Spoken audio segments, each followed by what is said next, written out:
don't laugh. But there's a logical, numbers-based case that Manchester United can still win the Premier League this season.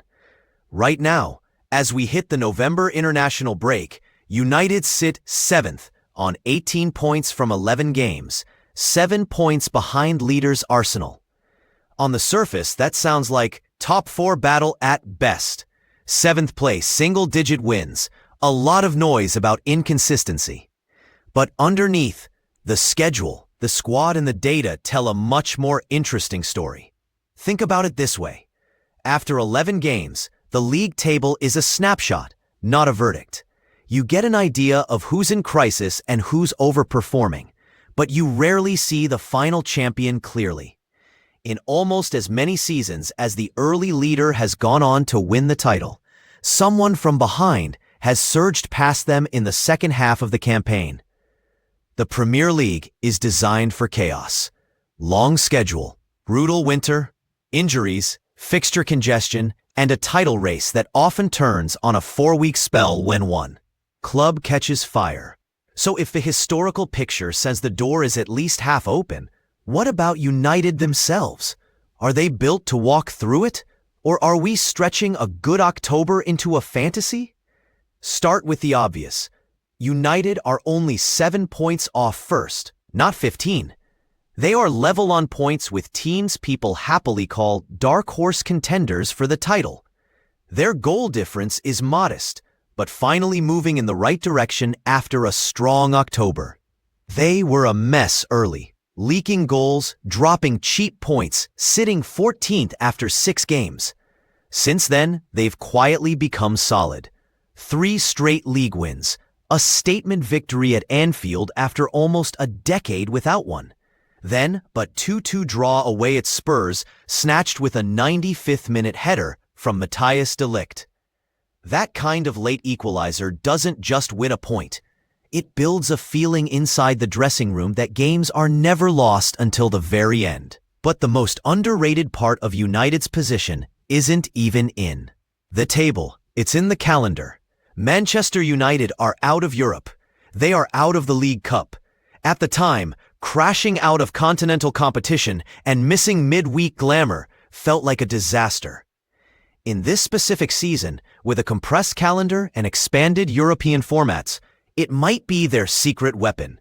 While Arsenal, City, Liverpool, and Chelsea are flying across the continent, playing high-intensity Champions League nights, and then sprinting back for weekend league clashes, United have become a one-game-a-week club. No long midweek trips, no Thursday-Sunday rhythm, no extra domestic cup ties to juggle.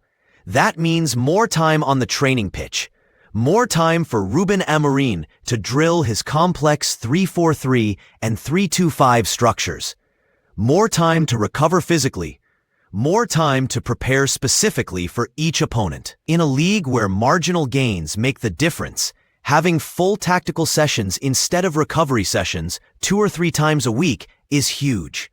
Even the league schedule acknowledges how tight this season is.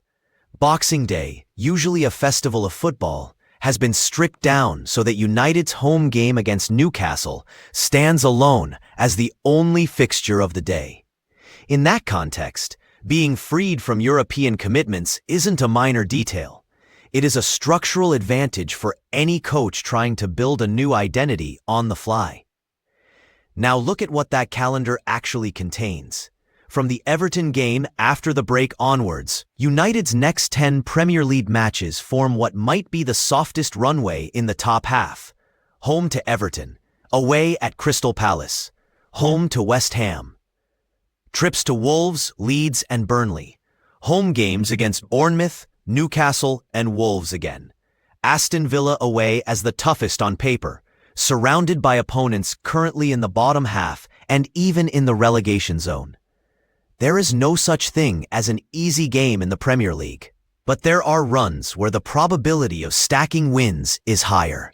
This is one of them. While the title favorites are trading points with each other and grinding through Champions League knockouts, United will mostly be facing sides fighting for mid-table safety or survival. If they hit true contender form over those 10 matches, something like 7 wins, 2 draws, and a single defeat, the gap to the top shrinks very quickly, and the narrative around them changes overnight. The important thing is that this isn't a theoretical projection for some imaginary version of United. It's grounded in what this group has already shown. Under Amorim, they've put together a 5-match unbeaten streak in all competitions. They've gone into intimidating away grounds and come back with big results. They've learned how to suffer in games where the performance wasn't sparkling, but the belief in the structure held firm. That's a shift from last season's chaos, where a setback often snowballed into a run of bad results. To understand why the ceiling is higher now, you have to look at the squad. This is not the same team that finished 15th last year. The summer window was aggressive and targeted rather than flashy. Matheus Cunha joined from Wolves to lead the press and link play between the lines. Brian Mbeumo arrived from Brentford to give United a wide forward who can both finish and create, with elite work rate out of possession. Benjamin Sesko came in from Leipzig as a long-term striker project with a unique blend of size, pace, and technique. And in goal, Sene Lammens arrived from Belgium to reset the goalkeeping profile. Calm with his feet, commanding in the box, aggressive in sweeping up behind a high line.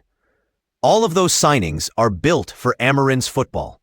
He wants a front three that can trigger coordinated presses, a midfield box that can overload central areas, wing-backs who provide width and engines, and defenders comfortable defending large spaces. Early on, it looked chaotic. United conceded silly goals. The spacing in transition was poor, and supporters questioned whether the league was too fast and too physical for this style. Then October happened. The distances between the lines tightened. The press became more synchronized. Cunha started to look like the player Wolverhampton fans always insisted he was. Mbeumo emerged as the symbol of this new United.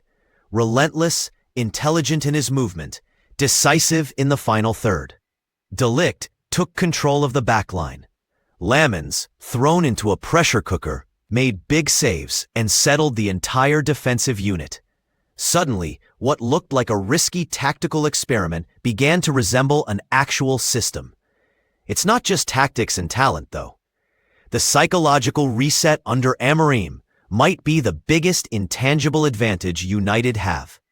Earlier this year, Diogo Dalot revealed that the coach once called the squad the worst United in history in the dressing room. Not to insult them, but to shock them into accepting how far standards had dropped. That kind of brutal honesty can break a group or bind it. In this case, it seems to have galvanized them. Since then, you see a team that plays more aggressively, especially in big matches, instead of retreating into their own box.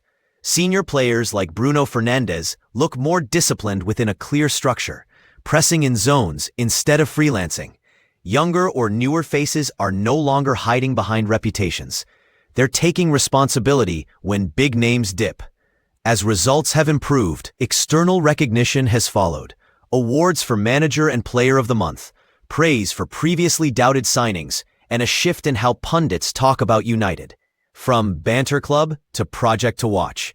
Even the betting markets reflect that change in perception. At the start of the season, United were given extremely long odds for the title.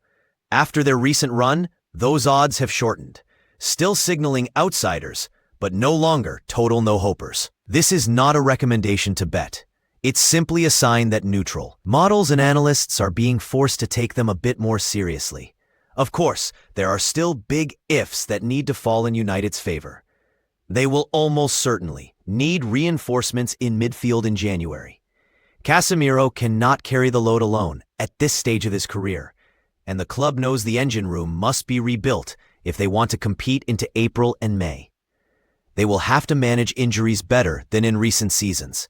Losing Mbeumo, Cunha, De Ligt or Lammens for a long stretch would heavily damage the title dream. They must avoid the trademark modern United meltdown, that 3 or 4 game losing streak where confidence drains, social media explodes, and pressure suffocates the squad. But when you put the pieces together, the picture is at least coherent. A 7-point gap in November. No European or League Cup distractions. A soft run of fixtures over the next 10 league games. A coach with a proven track record of transforming a club and ending a long title drought at his previous team. A core of new signings already delivering in key moments. A psychological shift from fragile to stubborn. Is it likely that Manchester United win the Premier League this season? Probably not. Arsenal, Liverpool, and City all have deeper, more settled squads and recent experience closing out title races. Over 38 games, quality and depth usually win. But is it completely ridiculous to imagine United in the title conversation in April? That's where the answer changes. In a league built on fine margins, with a club that has already overcome big gaps in past eras, this version of United doesn't need everything to be perfect. They just need a few key threads to run their way over the next 4 or 5 months. So don't laugh. The numbers, the schedule, and the project all leave the door open. If one team is going to come charging out of the pack and crash this title race from nowhere, it might just be Manchester United. The real question is simple. Do you think this United have the mentality and consistency to turn a clever statistical argument in November into an actual trophy in May?